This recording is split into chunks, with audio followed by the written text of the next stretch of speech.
All right, hello everyone. Welcome to the 5th WestGrid Town Hall and the first one of 2017. Usually the host of this town hall is the Director of Operations, Patrick Mann. He sends his regrets today because he had another obligation. So we have assembled a team to try and fill in. Apparently it looks like it takes 4 people to cover one Patrick today. So I'm Lindsay Sill, the Executive Director for WestGrid, and I'll be joined by Martin Siegert from SFU. Sergey Stepanenko from Saskatchewan, and Aaron Trepanoff joins me here from WestGrid to deliver this town hall. So I'm working the slides as I talk, so apologies, but we'll see what we can do. So first we'll give an update on the ever-changing new system.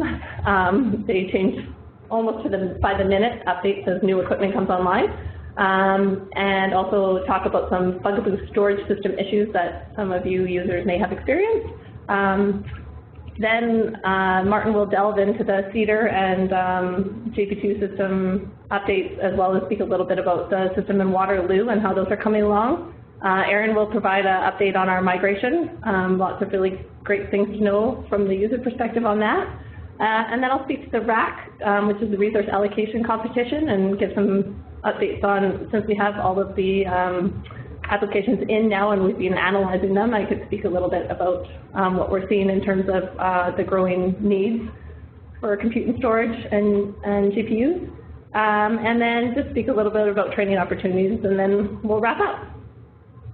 So as we're going along, please feel free to send any questions that you may have to info@westgrid.ca. Aaron will be monitoring that list as we go along.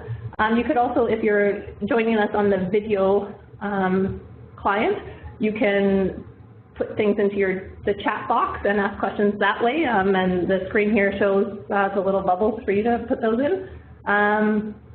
And hopefully you're able to get a hold of us and ask questions that you need to ask. Or you could always follow up with one of us offline for any questions that you may have, or send a ticket to support@westgrid.ca. And please, I ask that you mute yourself if you're connected via video. Obviously not necessary if you're doing the web stream. But it sounds like our audio is pretty good and I'm not hearing anything, so good job everyone.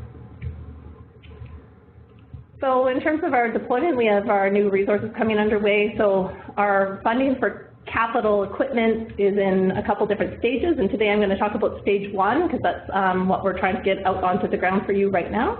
So in terms of our national data cyber infrastructure, i.e. our national storage system, our cloud resources, our HPC resources, and then some of our new services. So our last town hall happened in November. So since November, Compute Canada has put out a technology briefing document, which there's a link to in the slides, which are posted to the website. So take a look at that, and then that kind of gives you an outlook of what we're installing right now and what we have planned to install for stage 2 and beyond. And there's some really great information in that publication. And also there's a cloud strategy and services document that was updated in December, and that has also been posted to the Compute Canada website. So I encourage you to take a look at that if you're interested in anything having to do with cloud. And I see that there's a lot of new users and or not currently users joining us today. So thank you so much for joining, and I encourage you to go look at some of the old town halls and to take a look at the WestGrid website to get up to speed and ask any questions that you may have. We're always really great to see our user base growing, and we encourage new users, although the barrier to entry we've heard is a little bit intimidating. So because I'm building upon past town halls, I'm not going to go into a lot of detail on some of the things today. So for the Stage 1 award, which was the $75 million award that we received notification in June 2015, you can see that it was finalized in February 2016. The first system, which formerly was known as GP1, is now Arbutus. Apparently it's a tough word to say, and that's a type of tree that's known from around Victoria area where that is. So it became operational in September, and then we're really hoping that Cedar and Graham, GP2 and GP3, will be operational in April 2017, fingers crossed. Had a few delays that we'll speak to, but they're coming along, and we'll have that infrastructure, nice, powerful, new, shiny equipment soon. And then the LP Niagara will be operational. We're planning for the end of 2017, We were told by our funders and by the expert panel that reviewed that for two reasons we should try and delay that. One is to benefit from technology improvements because there's supposed to be new technologies coming online. And two, we don't want to put all of our equipment online at the exact same time because then it gets taken offline at the exact same time, and then we have this situation that we're in right now where we just don't have, so it's nice to have things overlap and staged. So the target is to have all 4 new major systems in production less than 2 years after award finalization. So we're well on track right now for that. So you've seen the slide before, but the things that I want to highlight here is that since the last town hall, the scheduler RFP has been decided, and we're going with the open source Slurm. So this means that scripts will need a little bit of work to be able to work with the new scheduler, so you'll have to work with the support team on that. The network, where they're doing the preferred vendor testing currently, and the parallel file system is in progress, so aiming for February 2017. I already spoke about Niagara, the LP system, so that's late 2017. The RFP is expected to go out in February. It was planned for January, and we've had a few delays. And I believe I've covered everything else on that slide. So in terms of the storage, which I'm only going to give a brief overview because Sergey is the expert there, and he'll be able to speak more to that. So the silo interim, the Waterloo migration is now complete, and the SFU migration is underway. So bringing all the data from silo, which is being defunded and shut down, moving it all to the new storage sites, SFU and Waterloo. So in terms of the storage for SFU, we're still waiting for PO signatures. The vendor's ready to go, but there's, oh, no, it's good. We're good? Yeah, okay, we're good. Excellent. Things are changing constantly, so we're great. And I'm sure that some of the SSPs have been delivered, or maybe they're already delivered. And at Waterloo, I can say that as of this slide, when it was created, 13 petabytes of storage building blocks had been delivered. So they're just waiting for a few renovations for the data center to be completed, so they'll be able to get those up and running. So things are moving fast and happening, so that's great. In terms of the object storage, no huge updates here, still aiming for April 2017. And then the attached scratch purchased with the clusters, no major updates there. So now I'll pass it off to Martin, who is at SFU and can actually speak to the actual status of the system. Thank you. Hello, I'm Martin Siegert at SFU. So let me first talk a little bit about the Bugaboo situation. This has been and continues to be a very sore point. We have had a hardware failure that occurred around Christmas due to a power outage. And we've been limping along without our users noticing much until about a little bit more than a week ago, when the whole house of cards basically came crashing down due to another failure.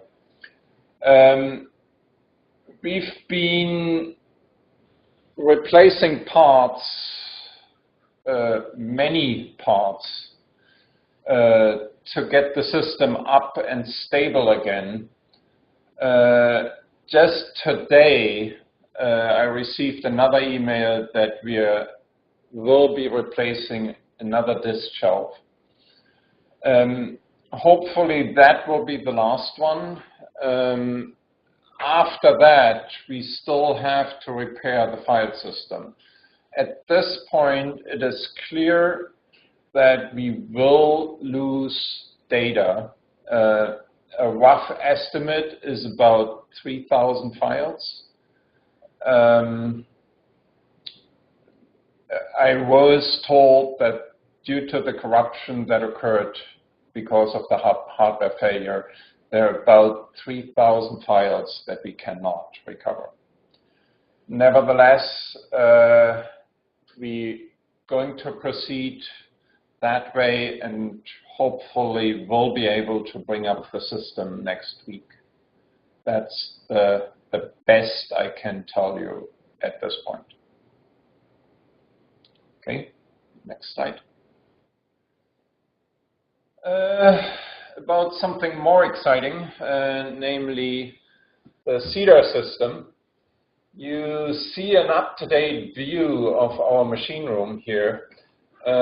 This actually is Cedar. All those white racks is where Cedar is installed. You see the storage system already being installed, and you see a row of racks where the new compute will be installed next week. It will be a very powerful system. A rough estimate that it will end up something in the range of the 50 to 100 and the top 500 list. And so far, we are on schedule to basically bring the system up sometime in March for initial testing. Okay, next slide.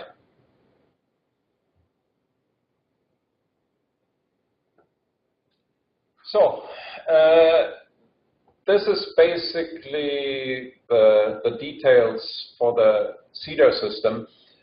As you all know, this used to be called a GP system, standing for General Purpose Computing. As such, the system has many different nodes. The bulk of the nodes are what we call the base compute nodes. They have 32 cores per node and 128 gigabytes of memory. And those are almost 600 nodes. Then there are large compute nodes that are basically different from the base nodes so far that they have twice as much memory. The large compute nodes will be mostly used for cloud computing. They are, at least in the long run, Cedar will have a cloud partition like the Arbutus system. It may not exist on day one, but we are aiming getting it up as soon as possible. And then there's a set of various high memory nodes starting from 500 gigabytes to 3 terabytes. These nodes are supposed to replace at least some of the workload that was covered by systems like Bugaboo. And then we have a very large number of GPU nodes, each of which has 4 of the latest Pascal GPUs, P100 GPUs installed in them. The interconnect is something very new. This is probably the first system in Canada that will get installed with an omnipath interconnect, which is in many aspects similar to the InfiniBand interconnect that we currently have on almost all of our systems.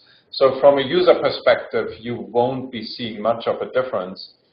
It is much, much faster than what you currently have on, say, Bugaboo or the other WestGrid systems. What is also very unique to Cedar is that it is actually almost homogeneous across the whole cluster.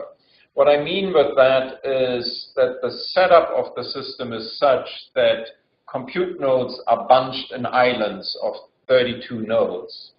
Within those islands, the network performance is slightly better than across islands, but the difference is actually quite small.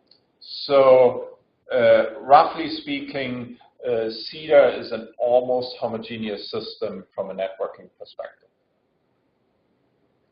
The system is supplied by Scalar Decisions, which is a Canadian integrator. The hardware we receive from is mostly Dell hardware, and the storage from DDN and the interconnect from Intel. Okay, next slide. I guess that's the storage slide. Yeah, so we will have 4 different types of file systems, which we call home, scratch, project, and nearline. The home file system is very high performance. In fact, the hardware for home and scratch is the same. It runs on the same hardware. The home file system is fairly small, will be backed up as usual, and as I said, relatively high performing. The scratch file system will not be backed up, but this is really your high performance file system to which you're supposed to write from your jobs. So job output, intermediate files, all that should go to the scratch file system.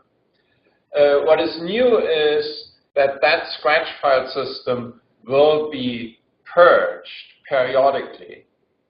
That is, every, say, so and so many months, we'll remove files from that file system.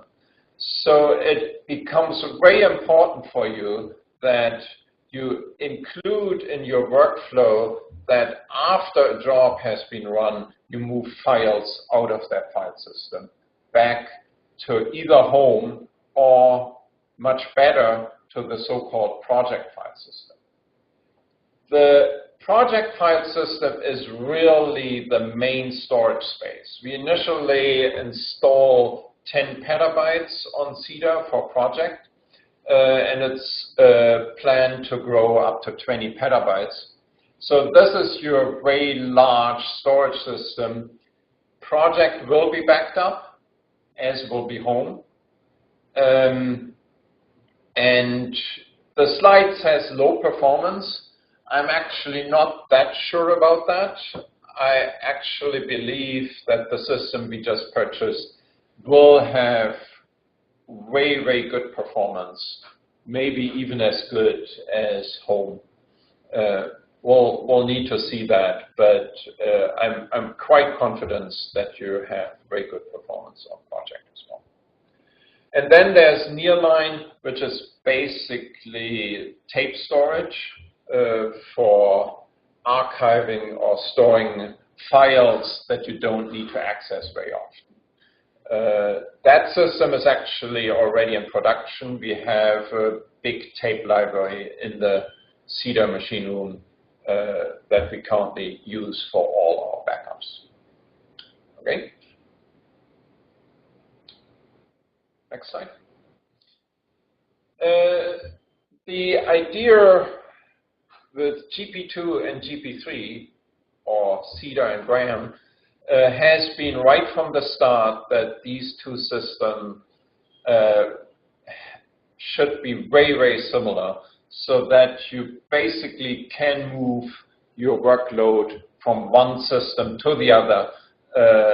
So if one system is down, you should be able to run your code just as well on the other system. And that is supposedly seamlessly. So we'll have identical software stack, same batch system, same policies. So your job submission file that you have for Cedar should work just as well on Graham as well. So you should be easily able to move back and forth between the two systems. There is a slight difference in the hardware. Graham will not have nearly as many GPUs. On Cedar, our GPU nodes have 4 GPUs. On Graham, they will only have 2, and there will be fewer GPU nodes on Graham. The InfiniBand, the interconnect differs quite a bit between Graham and Cedar.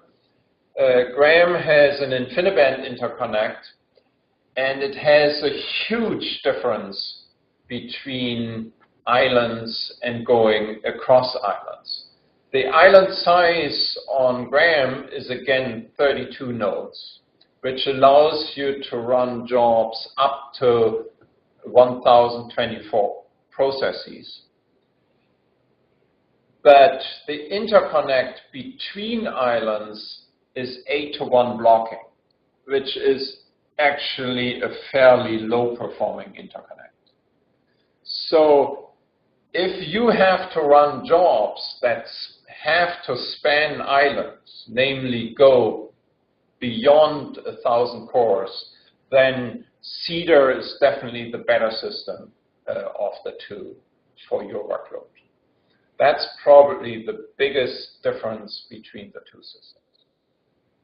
And there is a URL that tells you the details for the Graham system, basically a table that we had for Cedar before. Thank you.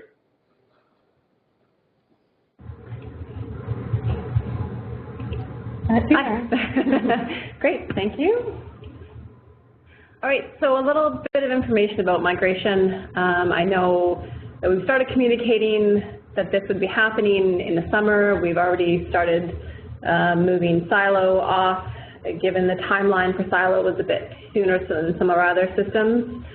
But there's still a lot of unknowns and a lot of questions. So we're trying to keep you as informed as possible. Just a few stats so people are aware a little bit of the number of people involved and the potential complexity that we're facing. So 19 of the 45 systems that are located across Canada will be defunded after March 31st. And they're unavailable for allocations through the RAC competition, so the RRG and the RPP. Now, the term defunded is kind of a difficult term to define, and it means different things in different regions and locations. So if you have any questions, if you're on a system that you hear is going to be defunded, the best course of action is to email your local support team, find out if it means that the system is totally turned off or if it might be running in a different capacity. There's actually 875 projects that are on some of these 19 systems, 40% of our total projects that are being affected. So basically this is thousands of users who are going to be required to migrate, likely, off of these legacy systems onto our new general purpose systems. That involves moving data sets. It involves getting your code working on the new systems, so some recompiling that needs to happen with the new scheduling systems, and then setting up jobs again. Our ultimate goal is that users will have superior support in this migration process. We're trying to make sure everything's well documented and their systems are ready to go. And the support is going to come regionally. Okay, it's going to come from within the region that your systems are located that you need to migrate off. Next slide. So who needs to migrate? Who needs to be concerned? Who needs to pay attention? Basically anyone who is using a system that is scheduled to be defunded after March 31st. And in WestGrid, I'll list this in the next slide. However, any user who would like to start moving their jobs to the new systems to take advantage of some of the new technology available, you're also welcome to move. So even if your system is going to continue on next year or beyond, it doesn't mean that you can't use these new systems, okay? You're welcome to as well. Just our priority right now is making sure that those who must move, who don't have any, their system will no longer be available, make sure that they have somewhere to go and they know what to do, but anyone else is also welcome to use the new systems. So a quick summary for WestGrid, our legacy systems.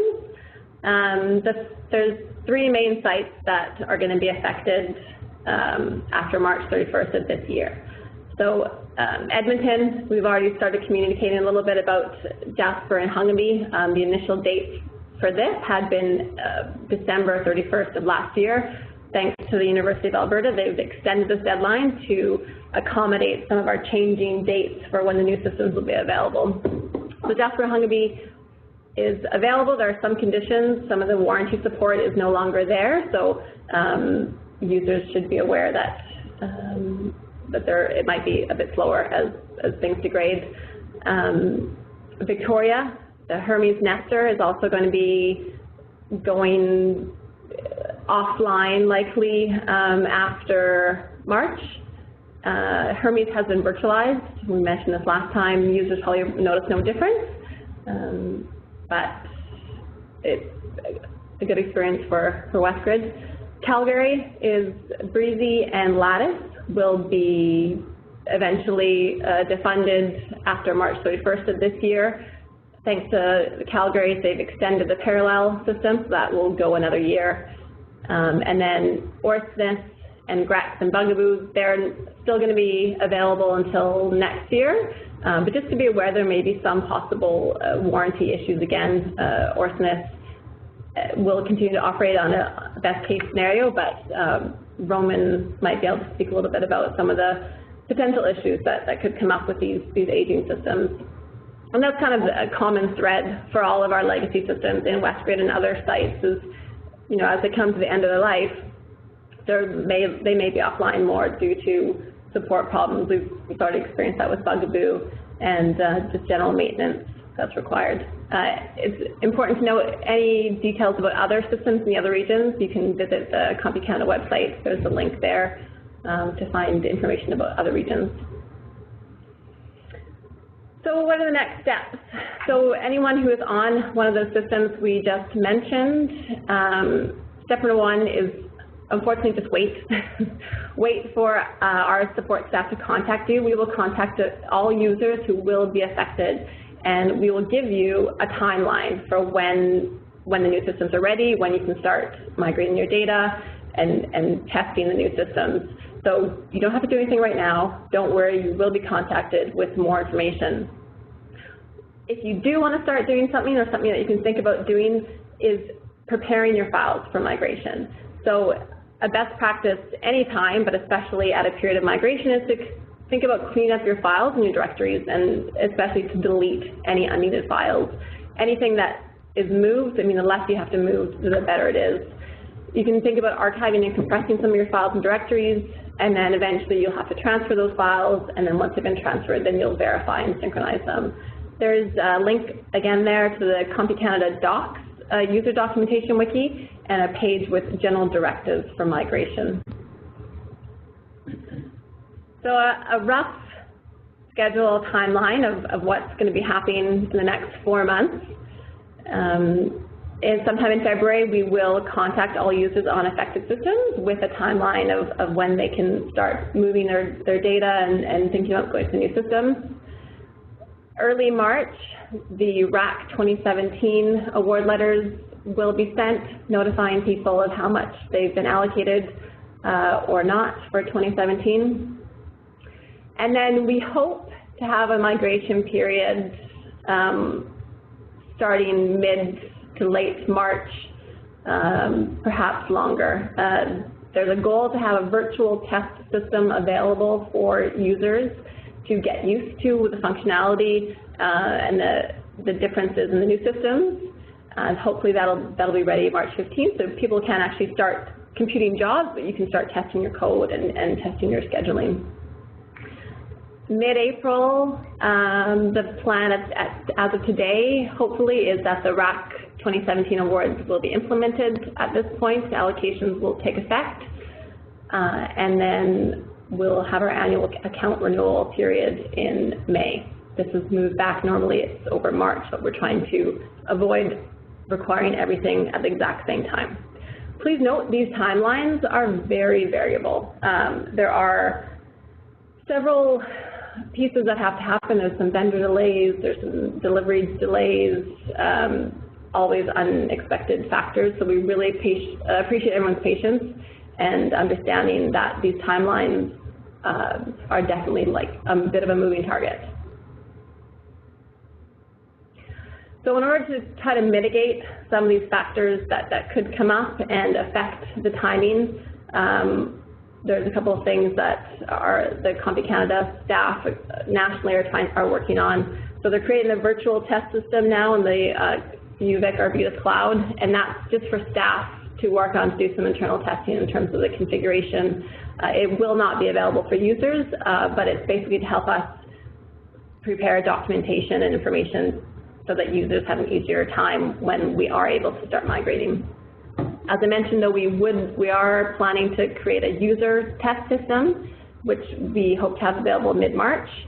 And so it's basically for toy-sized parallel jobs to replicate what is going to be available on Cedar and Graham. As a warning, it's possible, it's likely that April users might experience that we have very limited resources due to delivery delays and a bit of a gap between some systems going offline and the new systems being available. So just as a caveat, if there's anything that you can do in your process to prepare for that, go on vacation in April, just to be warned.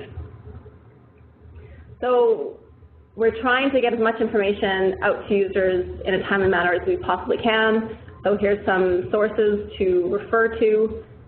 There's the CompuCanada documentation wiki, which is where we're putting all the information about the new national systems. That's linked there. We've developed some migration pages specifically about information. There's lots of information about the WestGrid systems on there, so refer to that page. And then our WestGrid website, we're trying to update that as often as we can with as much information as we possibly can to help users. So, thanks, Erin. So over to Sergey now. Hello, Sergey Stepanenko, site lead US. So we have completed transfer of portion of the silo data to Waterloo, as was said prior. It took us about 49 days to complete the transfer. We migrated 138 users and about 870 terabyte of information to Waterloo.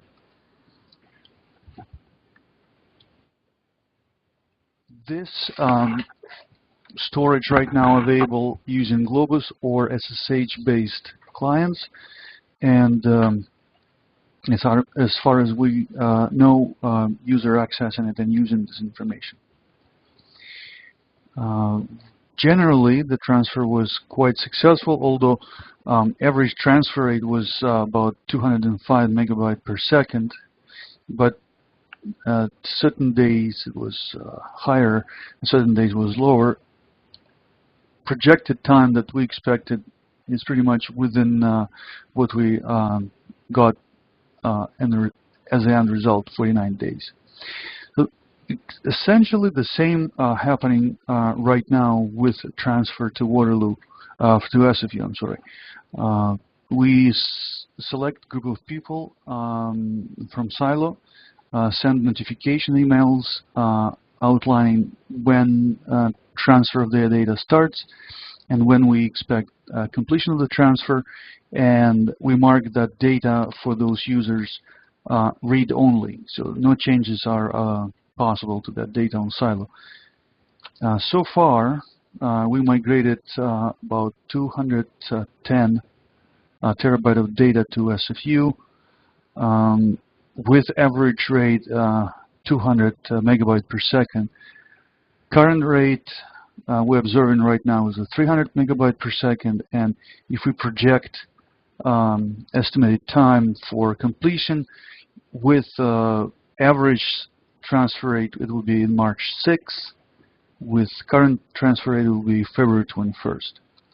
So we're within our estimated time for completion of the complete silo migration to interim storage. Prior to decommissioning, which will start on April 1st, we will go through all data remaining on Silo and compare data sets that located in Waterloo and SFU correspondingly, and do a sanity check at the end before system is shut, powered down, and being scheduled for decommissioning. The difference between migration to Waterloo and SFU is that chunk of users that went to Waterloo represents largest data users on the silo, which means that there's a smaller number of users and larger data sets. SFU absorbs majority of the users and smaller disk usage.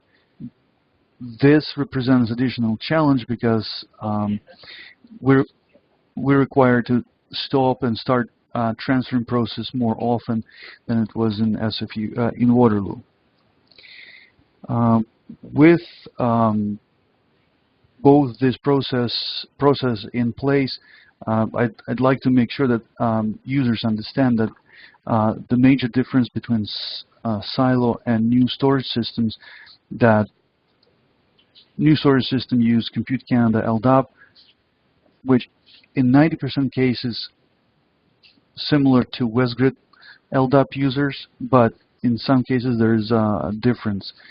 So upon usage of their data on Waterloo or SFU storage, I would encourage all users to check their usernames and password in CCDB. That information is also communicated through our email notifications. So that concludes my portion of the data transfer from silo storage, which is primarily disk storage. So this is basic stats for migration to SFU as of January 11th. So since January 11th, we moved more data. As I said, it's about 210 terabyte right now. We have 44 completed users migrated to SFU and 219 users being transferred in different stage of completion. We will be sending next notification for another group of users. Projected estimation is 70 users will be notified for the next stage of migration. So next slide, if there's any.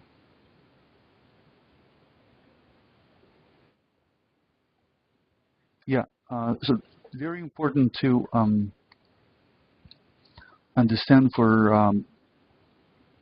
our silo users and for new prospective users. This new storage that we move data to in Waterloo and SFU is interim solution that essentially put in place until NDC storage is available. As soon as permanent storage solution is in place, new migration will be set up, but most likely we project that that migration will be seamless and done in much faster rate and in much shorter period of time. That's pretty much it about data migration. Thanks, Sergey. Any questions for Sergey? I'll pause there. There is an email question. Do WestGrid storage system automatically do encryption of research data before they are stored? No. Storage does not. Storage platform does not provide encryption of the data.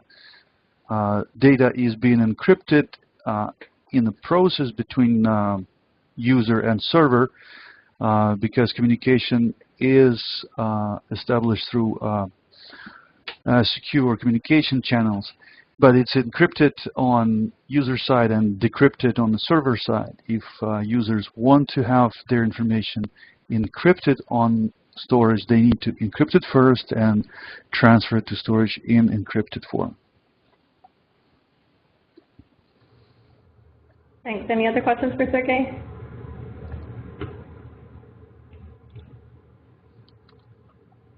All right. So I'll just speak a little bit about the growing needs and some other things.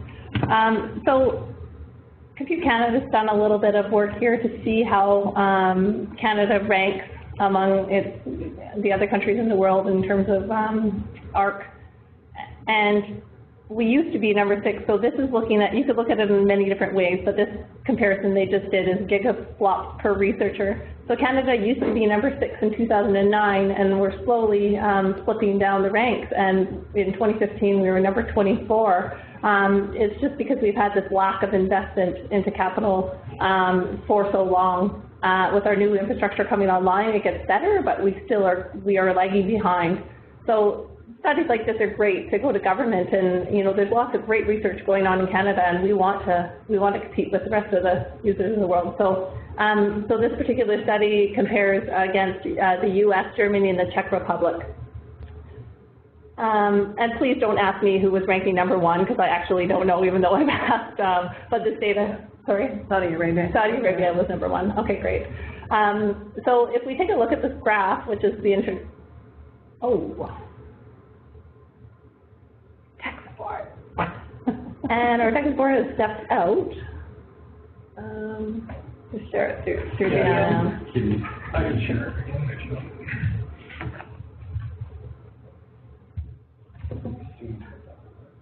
All right, and here it is. Or it's not getting feed. Okay, well, we can share it through. Oh, here we go. Make mine big. Is that yours or? That's mine. Okay. Sorry about the delay here. So we just need to go to the next slide. So if you look at this graph here, so this is an investment scenario, or various investment scenarios against these 3 other countries for comparison, which are in the top 10.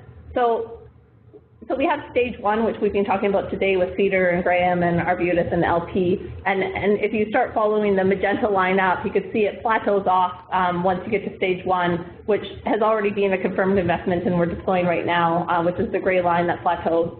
And then if you follow it along, and you end up with a kind of a reddy brown line, which is stage 1 and stage 2. So in terms of stage 2, we've been notified, Compute Canada has been notified from the federal government that we are successful for stage 2, and we're trying to figure out where we're going to put these systems and what we're buying, and that should be known in the next couple months if all goes as planned. So there hasn't been a public announcement about this, but we are confident that the red line will be where it is. And then we're very hopeful that there's been talk of a 3rd stage, which is going to be around a $50 million federal investment, and that will bring us up a little bit higher. But really, to get in line with our competitors and be in the top 10 by 2019, we do need further investment, and it looks like we'll need about $60 million a year from the feds to be able to reach the competitors. So whenever you have the opportunity to advocate for this, make sure that you tell everyone who will listen that it is very important for Canada to be on the world stage. We need these continued investments. Next slide. So, and part of what's driving this is our continued growth in the user base. So whether you look at it based on faculty or whether you look at it based on researchers, we're seeing this steady climb continuously. People from all different faculties and disciplines, and a constant growth in the user base. So in terms of our resource allocation competition, which went out in November and it's closed now, so the proposals were all due in November. December and January we had our scientific and technical peer reviews. And then we are having a face-to-face meeting of all the disciplinary chairs on February 7th, 8th, at which time the final allocations will be decided. At this face-to-face meeting of the chairs, it's the very large asks, so kind of like above 2,000 core years and above a petabyte of storage, I believe, is the cutoff. And then allocation letters should be going out to the users in early March, as Aaron mentioned previously, with an implementation hopefully planned for April. So we're seeing an increase in our user base. We're seeing a growth in our numbers of requests. It's a steady climb year over year. Next slide. So 2017 looks a lot like 2016 with a few exceptions. So we saw a slight increase in the compute requests, and then a very large increase in the GPUs and in the storage. So, you know, in the 90% change rate. So huge needs for storage and GPUs. But we did see this when we did our Spark consultations previously and tried to get an idea of user need. Everybody was telling us we need more cores, but we also really need more GPUs and more storage. So you can see that that's reflected in the new systems. That's what we bought because that's what the users said they needed. In terms of what needs we'll be able to meet from the requests, it's looking like we'll probably be able to provide 54% of the compute requests. This is because even though we're getting 50,000 new cores with better performance, we're also defunding a whole bunch of cores from those 19 out of 45 systems Aaron spoke about earlier. And then in terms of GPUs, because the increase was so high, the request was so high, we'll be able to meet about 38% of the demand, and storage is looking actually okay, and we'll be able to meet about 90% of our storage demand. Next slide. So 2016 saw an increase in demand, but had a static supply, and 2017 saw a slight increase in demand, but we do have new systems coming online.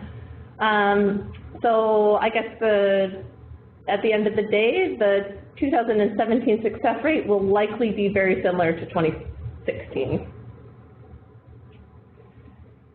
I just want to speak a little bit about the training sessions. We continue to have these all year.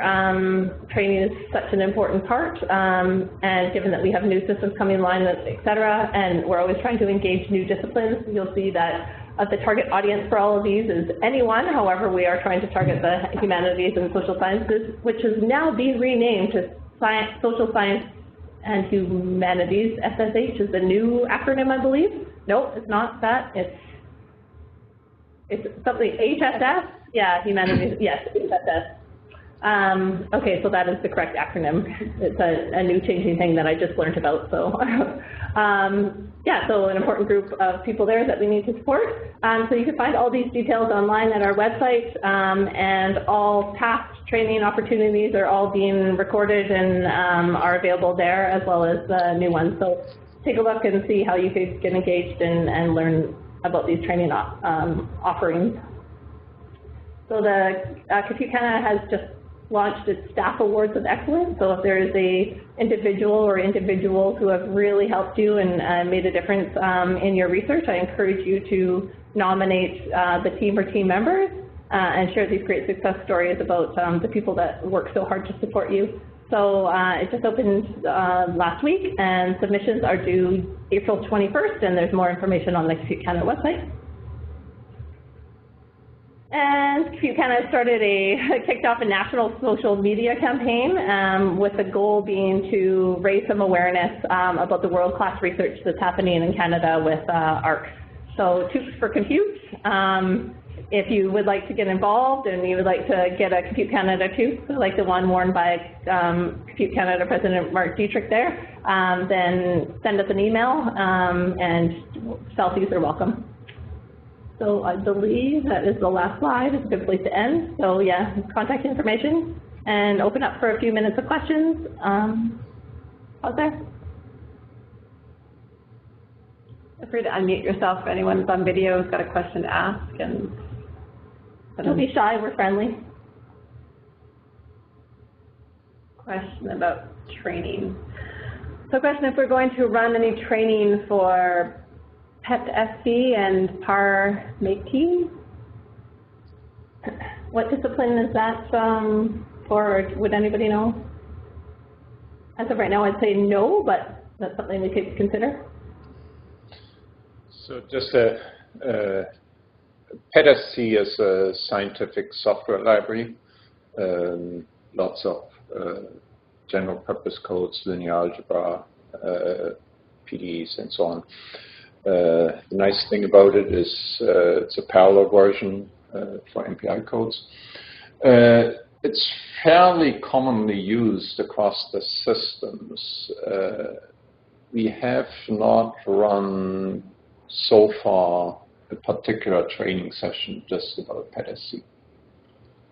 reimbursement. As far as I know, there's no plan. Okay, but we'll add it to our things to explore and offer. Thank you. Always looking for training suggestions.